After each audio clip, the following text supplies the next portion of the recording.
Back in the 90s, Marvel was a very different company than what we know them as today.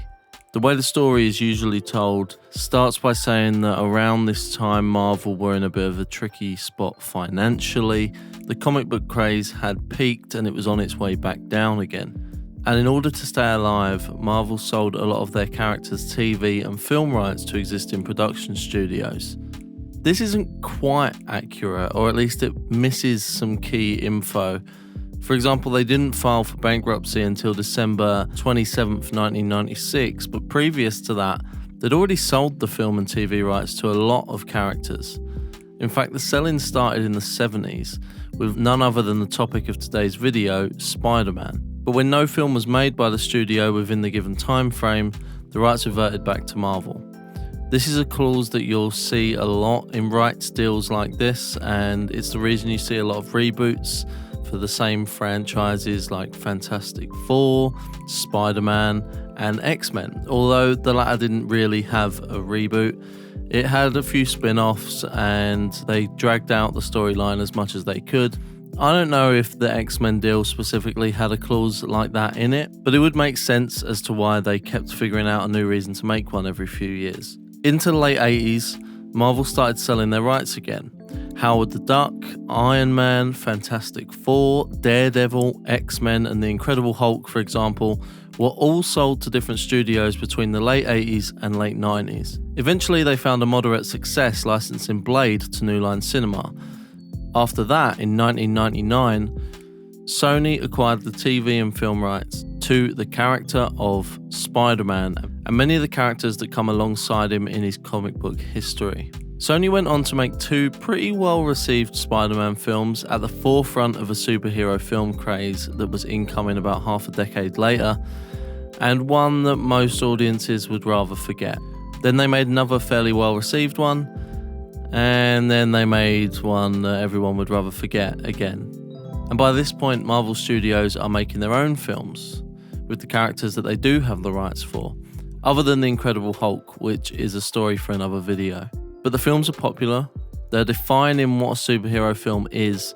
General audience members are even starting to refer to superhero films as Marvel films. It's like jacuzzi. It's so synonymous with the thing that it is, people just call the thing that it is the name of the brand that they know that make it, even if the specific thing that they are talking about isn't made by that brand. Anyway, so Marvel start to get a few rights back. Black Panther comes back, Blade eventually comes back, Ghost Rider, Punisher, Luke Cage, Daredevil, but Sony hold on to one of the most well-known popular comic book characters of all time, Spider-Man. So now Marvel, who has since been bought by Disney, have $1 billion film and TV franchise and they don't have their star man to put at the front of it. Until, with Sony's current Spider-Man franchise dead in the water, Disney and Sony came to an agreement that would allow Marvel to use the character within the cinematic universe that they had built, and would also allow Sony to produce Spider-Man films overseen by Marvel Studios producer Kevin Feige that would fit into the Marvel Cinematic Universe. It was a dream come true for fans and probably for Feige, and it didn't seem too bad for Sony either. They were getting to insert their films into a multi-billion-dollar franchise and keep the lion's share of the profits, with Disney only receiving a first dollar gross on the Spider-Man films, the definition of which seems to vary wherever you look. The fact is that the details of the Sony and Marvel deal surrounding Spider-Man is not public knowledge, though certain terms such as first dollar gross were reported by numerous websites. Also widely reported was that the deal was for 5 films: Captain America Civil War, Spider-Man Homecoming, Avengers Infinity War, Avengers Endgame, and Spider-Man Far From Home. After that, the deal would need to be renegotiated and renewed. And that is where we are now, and that is where the problem starts.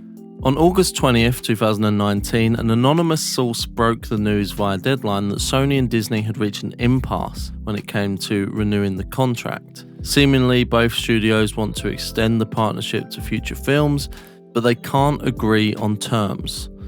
Initially, it was reported that the issue was specifically the financial split Although some of the intricate details from the initial report have been countered since by other, still unofficial sources, the story as a whole was confirmed by Sony via a Twitter statement. So, what has actually happened? Well, initially Deadline stated that Marvel Studios president Kevin Feige won't produce any further Spider-Man films because of an inability by Disney and Sony to reach new terms that would have given the former a co-financing stake going forward. Disney asked that Spider-Man films be a 50-50 co-financing arrangement between the studios, and that there were discussions that this might extend to other films in the Spider-Man universe. Sony turned that offer down flat, and I don't believe they came back to the table to figure out a compromise. Shortly after this report came an official Sony statement via Twitter, seemingly putting the blame on Disney and framing the issue slightly different. Sony said, "Much of today's news about Spider-Man has mischaracterized recent discussions about Kevin Feige's involvement in the franchise. We are disappointed but respect Disney's decision not to have him continue as a lead producer of our next live-action Spider-Man film. We hope that this might change in the future, but understand that the many new responsibilities that Disney have given him, including all their newly added Marvel properties, do not allow for him to work on an IP they do not own. Kevin is terrific and we are grateful for his help and guidance and appreciate the path he has helped put us on, which we will continue." So, it seems that the stumbling block might not be the financial split after all, and that the discussions surrounding Kevin Feige's involvement in the franchise have been mischaracterized. It sounds like, from the only official statement that we have so far, Disney's decision not to include Kevin Feige as a producer on future films is the issue. Now, it seems a little odd to me that Disney would see this as a suitable decision to reach, as the whole point of the collaboration, at least from Sony's point of view, is that they get the one person who has overseen Marvel films correctly, probably ever, arguably, to oversee their films. If they don't get that, then what are they doing it for? Why give Disney a slice of the profit? Not only that, but the deal potentially stops them from using Spider-Man in their own series of films centered on Spider-Man characters such as Venom. So Sony have a lot to lose and nothing to gain without Kevin Feige's time being offered up as part of the contract. I still see people mischaracterizing these discussions and insisting that the deal has strictly reached an impasse because of financial reasons. But if you look at Sony's statement, it sounds to me like Disney were planning on not letting Kevin Feige have an involvement in those Spider-Man films, and that may be what the stumbling block is. Now, officially, it's probably not what you want to hear, but that is where the story ends. Sony's statement is the only official word on the deal that has been released, and as I've just discussed, even that can be taken multiple different ways. We still don't fully know why the discussions have broken down. We don't know what studios were demanding what, but for now, what we do know is that unfortunately for fans, Spider-Man will be calling Sony home.